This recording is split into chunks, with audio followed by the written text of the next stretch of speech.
Matt Moscona. I'm very important. After further review. Say it one more time. After further review with Matt Moscona. And here we go. Live from the Raising Cane studio. Let's ride!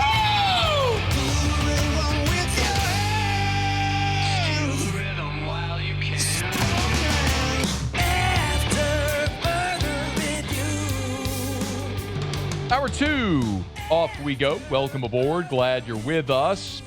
It's AFR, powered by Sunshine, your hometown John Deere dealer in Louisiana. I'm Matt.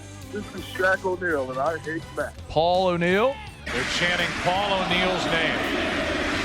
Jordan Kitchens. Jordan, 20-footer, head of the key, good! And Mr. Toby Tomplay.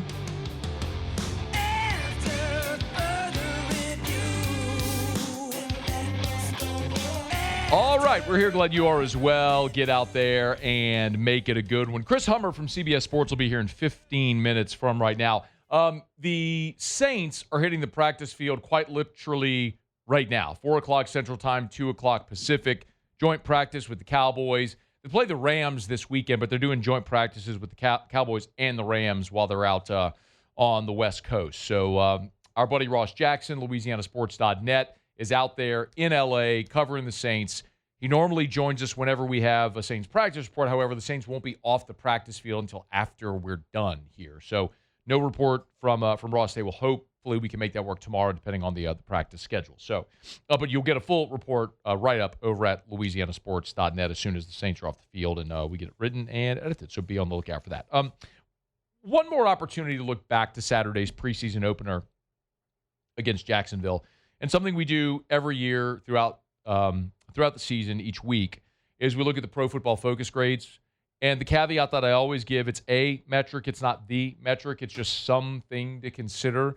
It's a data point. You have the eye test. You have what the coaches say. They have their own scouting evaluation. This is just some other piece of objective data that you can look at and see if it confirms or disconfirms what you think. It's just another advanced metric to look at. And I think there were some interesting things that stood out here for New Orleans on the PFF grades. We'll do offense and we'll look at defense. When you look at the top, the highest graded players offensively, I was pleasantly surprised to see that it was 2 offensive linemen. So Easton Kilty, who played 21 snaps at right guard. Remember, nobody plays the full game, really.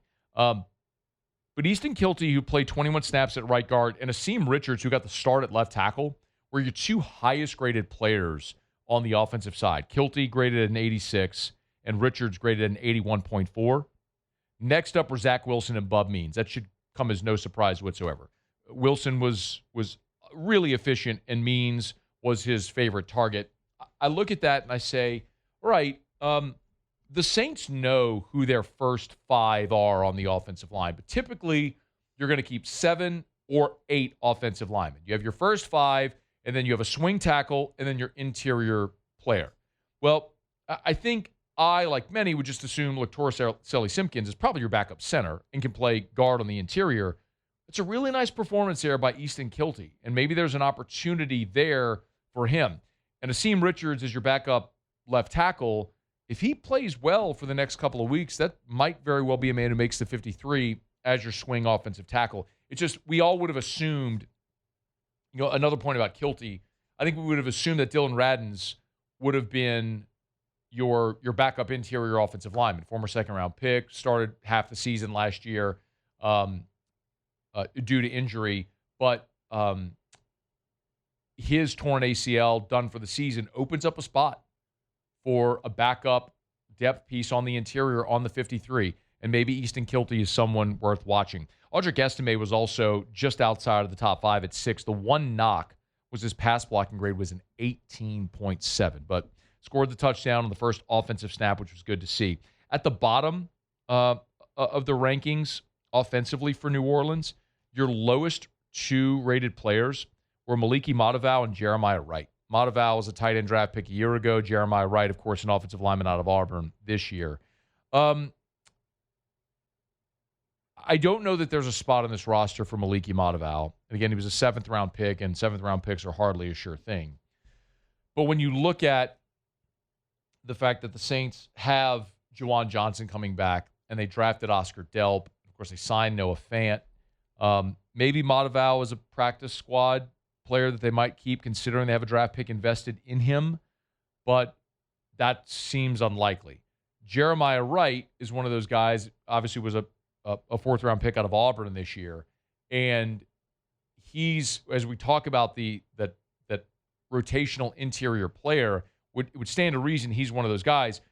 But when you look at the contrast with Easton Kilty, who played exceptionally well, and Jeremiah Wright, who did not, do we end up seeing a position battle there with those guys on the interior with Dylan Radin's loss for the season? Something to watch as you move through the next two preseason games. Again, when you use a draft pick like the Saints did on someone like Jeremiah Wright, like, they're not going to run the risk of losing him and not signing him. Like, my guess is he'll be on that initial 53, but it is a spot where maybe he makes that initial 53, then you cut him and sign him to the practice squad, perhaps. Just something to watch here for the remainder of camp. When you flip it over to the defensive side, there's really no surprise with what was at the top, as we talked about guys like Jaden Price, who had an interception, Martin Emerson, who was just awesome.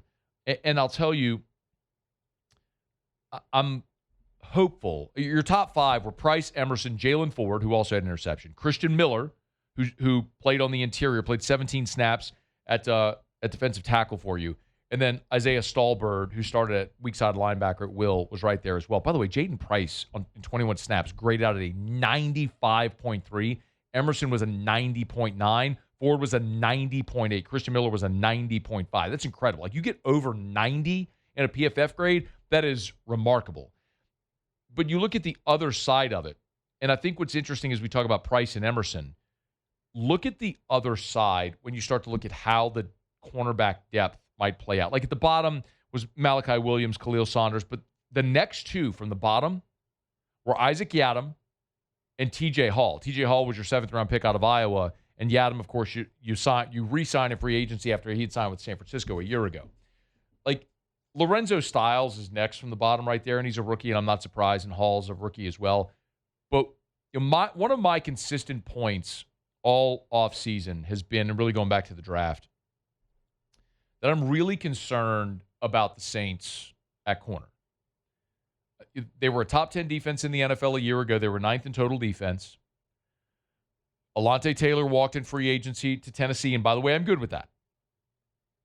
Like, would you have loved to retain Alontae Taylor? Yes. Not at the price that Tennessee paid.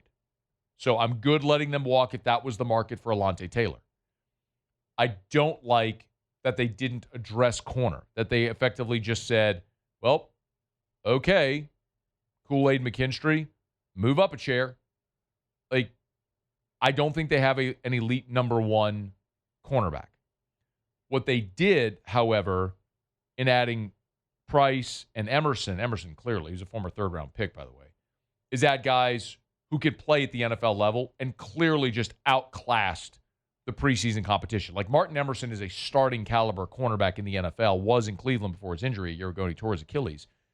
But you put a starter on the field against Jacksonville who didn't play any starters. So you put a starting caliber NFL player on the field against backups, and you saw the result. So that's one of those things where it's like, okay, great. Now let me see how that looks as you continue through the remainder of the preseason. And I would love to see Emerson get some looks against an opponent's starters, whether that's in the joint practices this week or next, whether that's in preseason games, whether that's against the Saints starters with some reps against the ones. Like, I want to see that, because that's a guy who very well may be someone beelining not only toward just a roster spot, but being an impact player among your top three cornerbacks.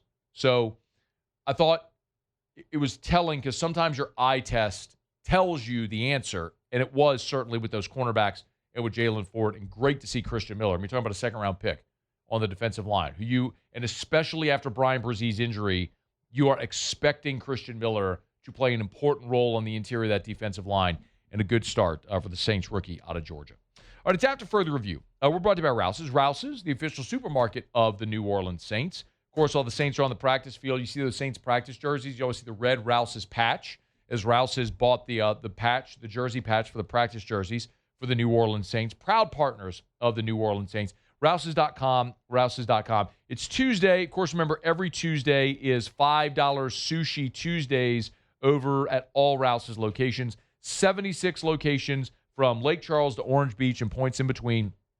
Heading home tonight, and you want to pick up dinner for the whole family, pick up everyone's favorite roll with $5 Sushi Tuesdays over at all 76 Rouses locations, no matter where you are. Lake Charles to Orange Beach, points in between. You're never far from a Rouses location. Get everything you need while you make your groceries, pick up dinner for the whole fam. It's at Rouses, the official supermarket of the Saints.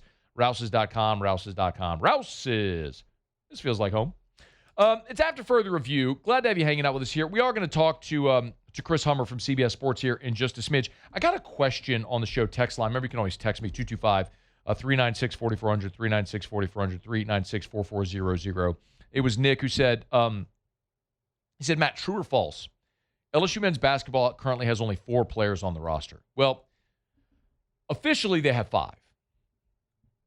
Unofficially, the roster's full. Will Wade told you this much.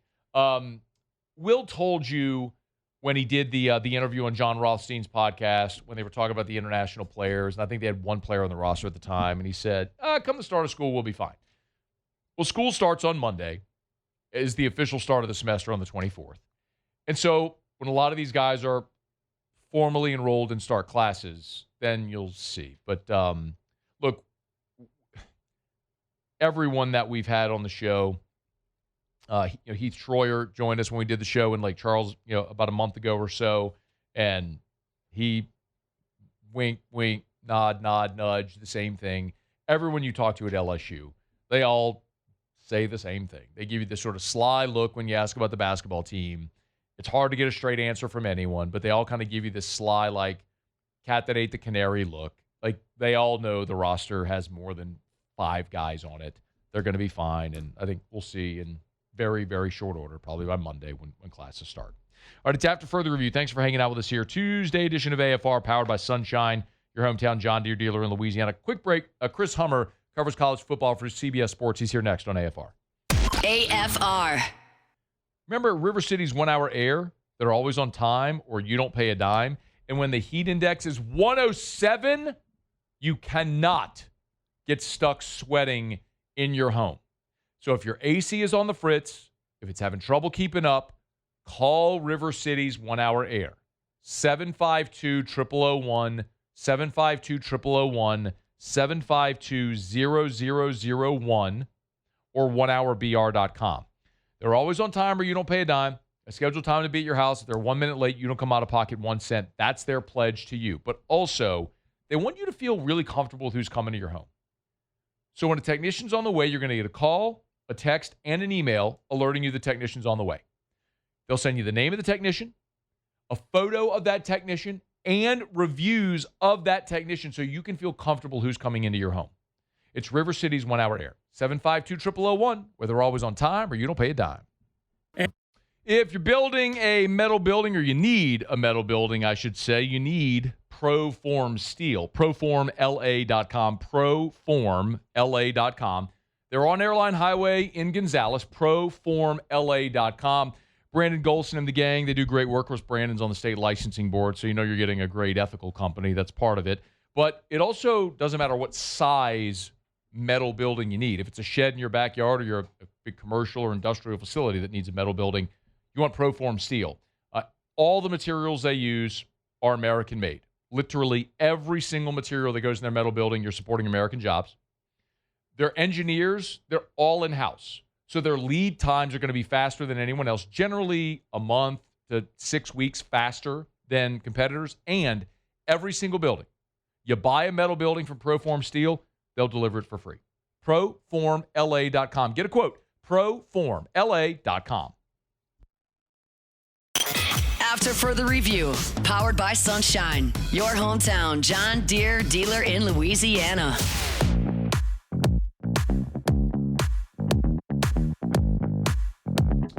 Chris Hummer and John Talty over at CBS Sports have a piece up where they talked to some 50 industry insiders to rank college football's most expensive rosters. I don't think it should come as any surprise to anyone that LSU is there at the top of this list, as we've talked plenty about an LSU roster that's going to tip the scales at about $50 million. Chris Hummer's good enough to join us here for a couple of minutes on the show. Hey, Chris, we appreciate the time as always, man. How are you? Doing well. Thanks for having me on. I appreciate it. Yep, it's our pleasure. Let's start with this. So you and John Talty put this this piece together. You poll 50-plus industry insiders, as you note. How did you go about building this list? We tried to talk to somebody at every Power 4 program, basically, somebody in a position to know that. And we also tried to ask everybody where they feel like people they recruit against and people in their conference are. And you talk to everyone from athletic directors to GMs to front office officials and coaches, and you try to piece the puzzle together as best you can because everybody calculates numbers differently. And everybody has different motivations to share the numbers. You have to judge who you trust best and the information you're told and kind of try to cross-check it as much as you can. Yeah. So with that, how much variance do you think is in there, Chris? Well, we did the bucket and ranges for a reason. So we have a separate list of 24/7 Sports where we split every Power 4 conference into tiers as well. I would say per team, maybe the same way you think about a political poll, you have a 3-point margin, right, on both sides. And I could see it going a couple $1 million both ways, depending on how incentives are calculated and depending on how some teams choose or choose not to factor in MMR deals to their number and how they kind of split their rev share and everything else. But I would say a couple $1 million one way or the other, we feel like we're in a pretty good position with. How many, and as you mentioned, there is the conference by conference tier breakdown, which I'll get to that here in a second. But when you look at the main list that was released, and there's, for example, the more than $40 million roster where you list that handful of teams, how many do you think were, as best you could tell, were close that just missed the cut? So we have 12 teams in that article, and we featured 5 that weren't in that $40 million bucket. That was USC, Michigan, Tennessee. I'm looking at Ole Miss and Georgia.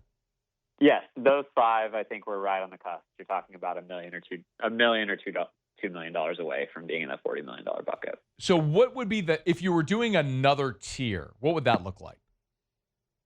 Are you talking about under that tier? Yeah, I'm sorry. Yeah, under. Yeah, if you're going, so if you have these 12 teams that you all feature, at or just over or just at or under 40 million, and there's 12 teams, what's the next, you see what I'm saying? There's got to be, what's the next, there's a line of demarcation. So what would be the next tier if you were putting a tier together? Yeah, I think at that point you get into the mid-30s and you start to talk about a team like Alabama. You start to get into the Indianas of the world. You start to get closer to where Texas Tech is this year without Brendan Thorsby, for example. That's who you start to pull in at that point. There are a pretty limited number of teams above 30 that are not in the 40s. You could throw in Nebraska and Wisconsin, but they're on the lower end of that range. So it would really be those 3 teams plus maybe Oklahoma in the SEC, and there are a couple other SEC teams that are in the low 30s. But that mid-30s range, there isn't really a ton of traffic, to be honest. Sure. I love this quote that you attribute to an SEC front office staffer about LSU. Quote, LSU is almost in a tier of its own this year. Best guess, based on everything that you were able to gather, how much did LSU spend on this roster? So we put them in the 40s, we have them in the $40 million bucket, but I've had multiple sources that I trust on the number say it's above 50, in the low 50s, to be honest. So I would say between, let's say, $48 million and $54 million is the bucket I would fill LSU in. And I lean towards the 50 number, despite the fact that we had them in the 40 bucket, because we didn't get that 100% confirmed. But if I would be surprised if LSU wasn't college football's first $50 million roster, to be honest. Yeah, it's over 50 this year, Chris. I'll tell you that. Did you all talk at all? I'm curious outside of LSU. about, did you have staffers talk to you about structure of deals? Meaning, are there escalators or de-escalators or things like that in any of these deals? Yeah, I mean, that would be a whole separate article. But yes, Yeah. like deals are structured in very different ways across the sport. Schools use incentives in different ways. Schools structure contracts in different ways in terms of years. The way schools break up MMR deals into small chunks just to get to the number they're trying to legally is very interesting. There are certainly a variety of avenues teams are willing to take to get to the numbers they have to get to, because I think it's important for people to remember we're talking about, let's say LSU, let's say they have a $50 million roster. Like, I don't know what the rev share number is. I would imagine it's somewhere around $14 to $15 million, like most Power 4 schools. You have to make that money up through the CSC, that $35 million somehow, and you have to do some very creative contract building and accounting to get yourself there. Yeah. What surprised you, if you had a preconceived notion going into this piece and you came out of it thinking, well, I didn't think that was going to come or turn that way? There were a couple that fit in that bucket. SMU, I think, is a team that people associate with big dollars. I think they're a little lower than people think. The level Indiana's gotten to was a bit surprising given where they were even 12 months ago. Like, they have changed themselves from being a team that was aspirationally competing to a team that's gone all in on football and is fundraising like it. And there are also, frankly, some teams in the ACC and the Big 12 that surprised me with how low they are. You still have teams in the mid to low teens in college football in this era. So you're talking about a $30 to $40 million gulf from the top to the bottom of the P4, which is rather significant. Chris Hummer's with us from CBS Sports. Is it possible to compete for a championship from a Power 4? I'm not talking about being like a G5 school that can get a G5 auto bid or G6, whatever.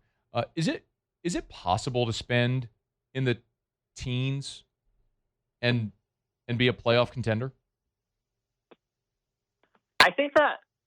I really think that remains to be determined, and I know that's a cop-out answer, but we're only like 2 years away from everybody competing for a national championship being in the teens, basically.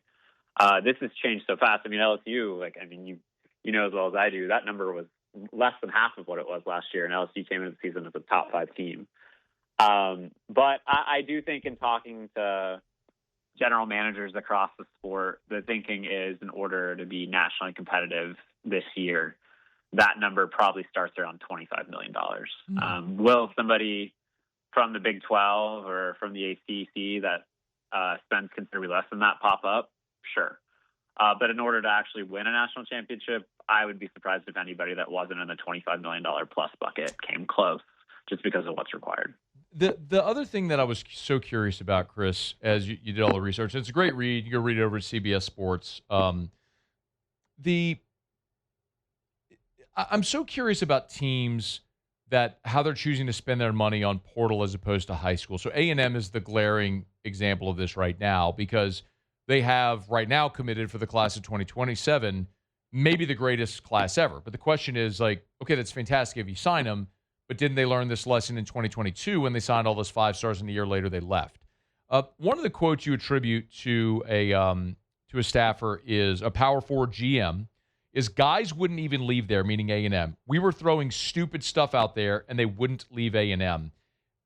Do you think A&M and Mike Elko are building their roster in a different kind of way by maybe going more heavily on high school than portal because they're spending so much they think those guys will stay? I actually think, and this is something that I think we'll notice in the next year or two, I think we're seeing a slow shift back to maybe not high school first recruiting, but more high school focused recruiting from a lot of these schools. Frankly, the numbers in high school have gotten a little out of control from an NIL standpoint, and I don't know how viable long-term that'll be. I think it really depends on how the market follows for transfers this December, and I'm of the opinion the market probably will follow, because the agents are the same people and they know exactly what their high school athletes are getting. And if that is proven correct, right, and if the transfer numbers follow, then I think the value does come from high school, because retention is still easier to do if they're already on your roster.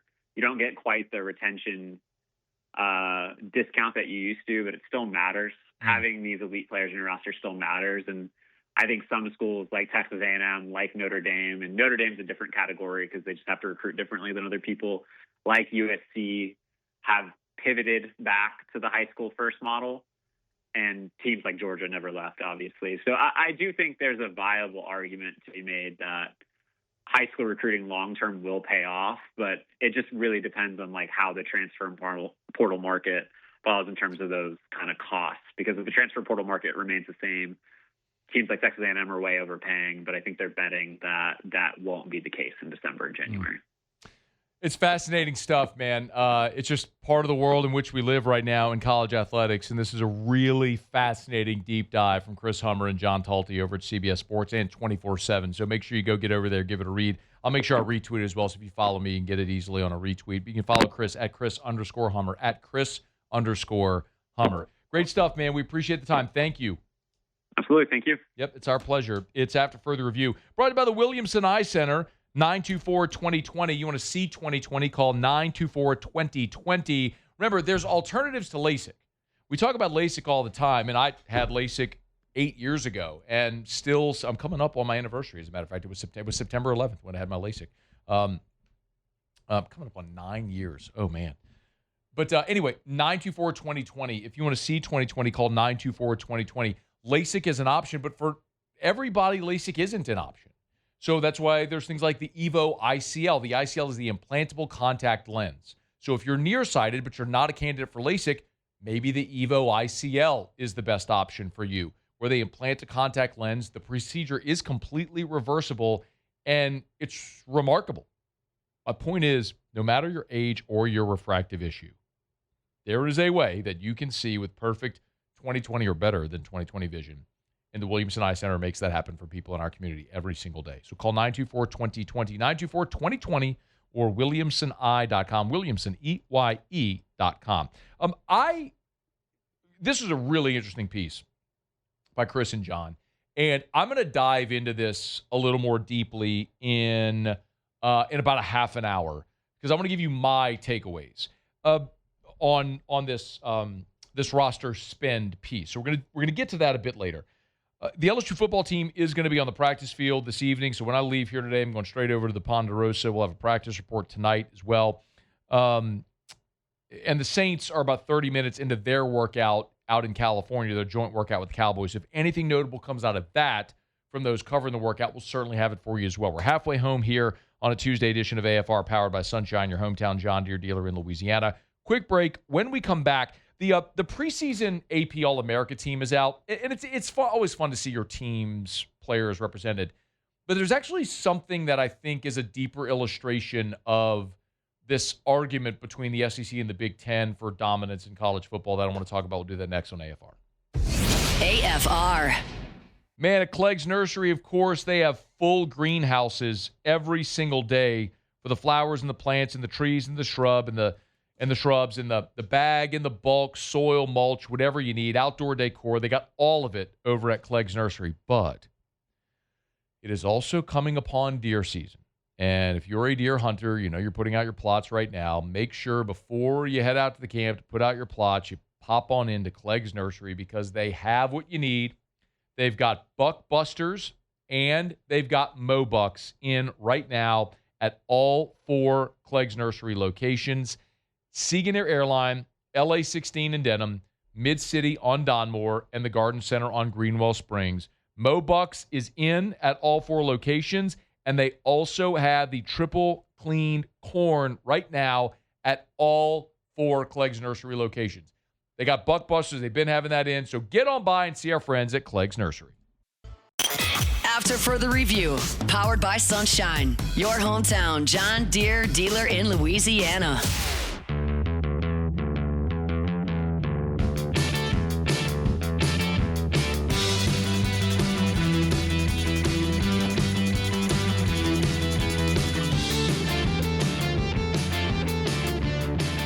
I roll Rolling along here in hour number 2. We're glad to have you hanging out with us here on a Tuesday edition of AFR, powered by Sunshine, your hometown John Deere dealer in Louisiana. The preseason AP All-American team came out here on Tuesday, and there were 3 Tigers honored. Trades was a first-teamer. Then Jordan Seaton and Ty Benefield were second-teamers. CBS Sports also put out its preseason All-America team. And notably, the SEC led the way with 15 first-teamers. Remember, there are 22 first-team All-Americans. Well, I guess 25, whenever you consider special teams.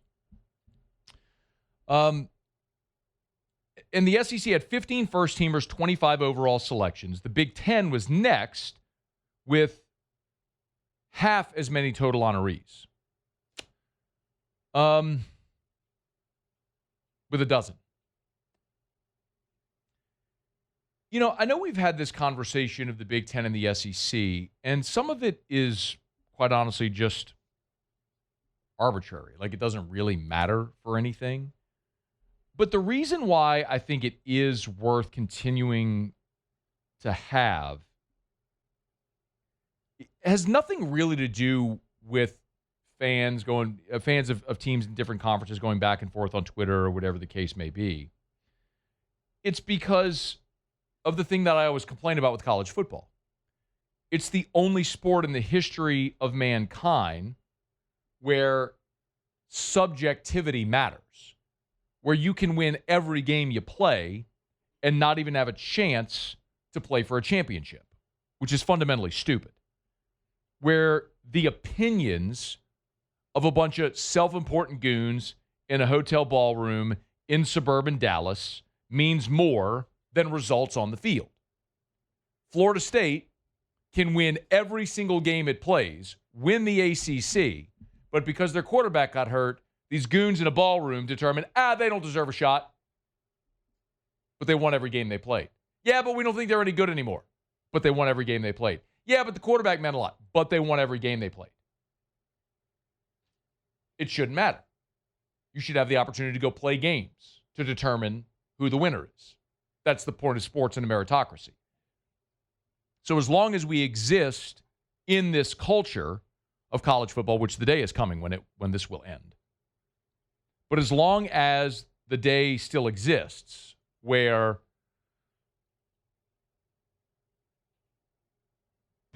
people's opinions matter when it comes to crowning champions, then yes, how people perceive your league matters. Like, the fact that nobody respects the ACC is why Duke, the ACC champion, didn't get in last year. Yeah, but they lost 4 games. I get it, but they won a Power 4 league. Yeah, who did they play? They won a Power 4 league, but they lost 4 games. But they won a Power 4 league. What matters more? The opinion of the people in the room who think the ACC sucks. And I may think the ACC sucks as well as you, but they won a Power 4 league. Do you understand my point? So until we get to the point, which we will get there one day, where we actually care more about the results on the field than the opinion of the people in the room, the opinion of the people in the room matters. Ask Vanderbilt last year, who went 10-2 and didn't make the playoff. Or 2 years ago, when we looked at Bama and South Carolina, and who was the other one that was 9-3 out from the SEC that didn't get it? Ole Miss, that didn't get in at 9-3. Why do you think Lane Kiffin complains all the time about this, about the schedule, and about the perception of numbers? Because all the committee looks at is the second number in the win-loss record. So perception matters. But like if you look at the Big Ten and the SEC just from a year ago, just go down the list. Like if you look at the final rankings from a year ago, right? You had Ole Miss, Georgia, A&M, Alabama were all 7-1 in the league.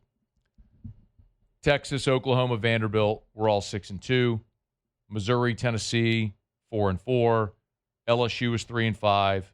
Kentucky and Florida were 2-6. Auburn State, South Carolina, and then Arkansas was 0-8. So with the Big Ten, you'd have to draw a line at the bottom because Maryland and Purdue are number 17 and 18, and the SEC's got 16. So if you went like Indiana, Ole Miss, probably been a good game, but you favor Indiana.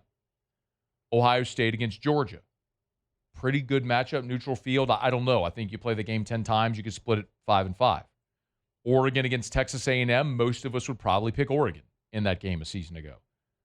Then you get to where, like, after those top three, it really heavily starts to shift. Southern Cal against Bama, I think we know how that would go.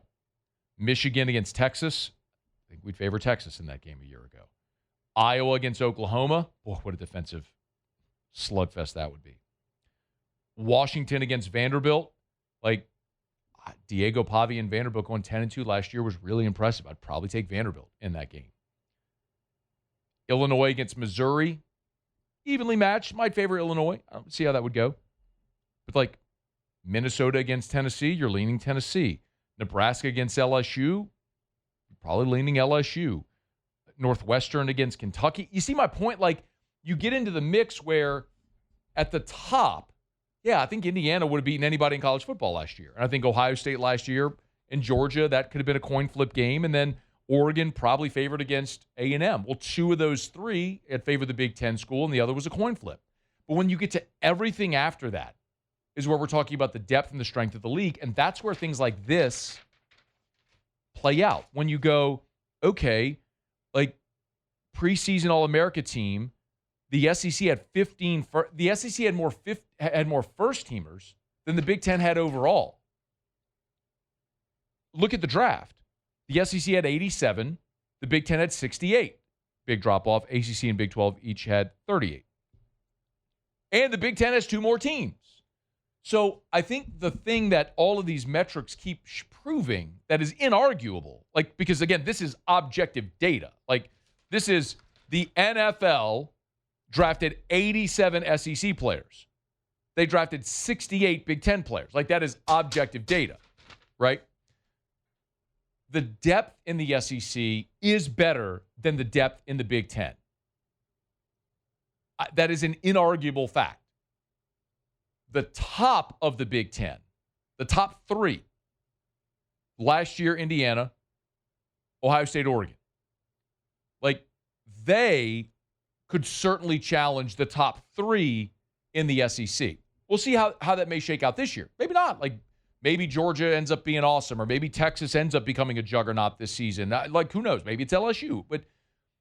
But I think that's where we're drawing this very clear line, where, yes, the Big Ten has asserted themselves at the top of their league, but the rest of it is not very good. The SEC has compressed a lot toward the middle. I mean, yeah, you got Arkansas down there at 0-8, but like a 2-6 Florida team last year, or a 1-7 South Carolina team with Lenora Sellers and Dylan Stewart, like, that's not a layup to go to Williams-Brice. When you look at the bottom of the Big Ten with like Maryland and Purdue, there's not a team in the SEC last year that would have lost to either of those teams on the road. That's the difference right now between these two leagues. And that's why having this conversation continues to matter, as long as the opinions of the self-important dopes in the hotel ballroom in suburban Dallas debating things like defensive efficiency metrics and game control continues to matter. But hopefully, we're soon going to have a 24-team playoff, and this conversation won't matter a lick anymore, because we'll actually get to go play games on the field and determine a real champion by playing games on the field. We're getting there, y'all. As collectively as college football, we're getting there. We're getting closer. Y'all push back against 2. Y'all push back against 4. Y'all push back against 12. It ain't done nothing but help college football. More people watch. Ratings are up. Revenues are up. Interest is up. Everything's up, up, up. Because lo and behold, actually playing more games competitively with real stakes on the line is something people actually care to see. Novel thought. All right, it's After Further Review. We're brought to you by South Point Volkswagen and SouthPointVW.com. New and certified pre-owned in Baton Rouge and online at SouthPointVW.com. SouthPointVW.com. 9 different IIHS top safety picks. The highest safety designation you could possibly earn. And every single Volkswagen model earns it. Why? Because the great German engineering focused on safety features and manufactured right here in the good old US of A. at their Chattanooga, Tennessee plant. So you're buying a great vehicle, a safe vehicle, an affordable vehicle, and supporting American jobs. South Point Volkswagen, Louisiana's largest volume Volkswagen dealer. How about $1,500 customer bonus on 2026 Jetta right now at South Point Volkswagen? Airline just north of Highland or southpointvw.com. South Point Volkswagen, what's your direction? Okay, y'all, it's after further review. We're going to knock out a quick break, come back. Jordan will do Tigers and the Pros for us. Looking forward to that. Also, I do want to, after the top of the hour in about 15 minutes, I'll circle back to the conversation we just had with Chris Hummer about college football's most expensive rosters because I have some takeaways. I want to weigh in on that. We'll get to it. Some more of what Lane Kiffin had to say when he met with reporters a day ago that we missed. Some updates from Saints practice out in California. A lot to get to. Otter Locks in an hour from right now. Ton to do and glad you're here. Stick around. It's AFR. AFR. If you're a business owner and you need your business to be the most efficient, productive, profitable it can be, you have to have the right people. It's that simple. Sometimes it's not about getting, more people or putting more responsibility on one person. It's about having the right people to make your business the most efficient it can be. If you need the right people and you're having trouble finding the right people for that hard to find job, or hard to fill job, Glow Resources can help. GLO, glowresources.com, glowresources.com. Look, home base is right there on Perkins Road in Baton Rouge next to Pennington at the corner of Perkins and Quail Oak. Gorgeous facility. Highly recommend you go in there and meet them. It's a beautiful, just to walk around the building. It's gorgeous. But they help businesses quite literally all over the world. So if your business needs the right people, you need Glow Resources to help you find them. GLO, glowresources.com. After further review, powered by Sunshine, your hometown John Deere dealer in Louisiana.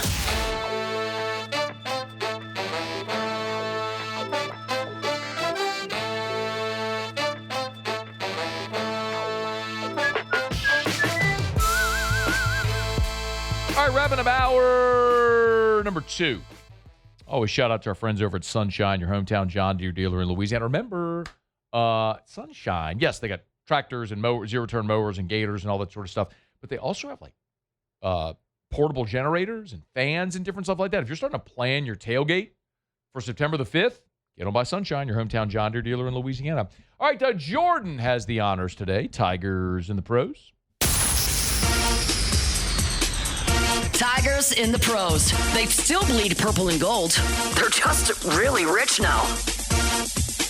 All right, let's kick this bad boy off with Hunt's favorite player, Alex Bregman. He went 3 for 4 last night with 1 walk as the Cubs beat down the White Sox 7-5. On the season, Bregman is batting .255 average, 16 home runs, and 61 RBIs. Tommy White went 1 for 3 yesterday, 1 home run. He homered on Sunday, Jordan. He homered again yesterday? Yeah, he homered again. Went back to back. So back-to-back days. Yeah, back-to-back, yes. You're positive? I'm positive. Okay. I'm very positive. So Tommy White went 1 for 3, 1 home run, 1 RBI. I'm fact-checking you, bro. I'm fact-checking. Yeah, I promise you. Okay, I hope you're right. As the Royals beat the A's. I'm fact-checking you. He went, on the season right now, Tommy's batting .267, 2 home runs, 3 RBIs. Did we get that fact check? Okay. Cam Sanders, 2 innings pitched with 3 Ks as the Rays beat the Orioles. Yeah, he's on the Orioles now. They got to update on the website. He on the season, he has a 5.6 ERA with 22 Ks.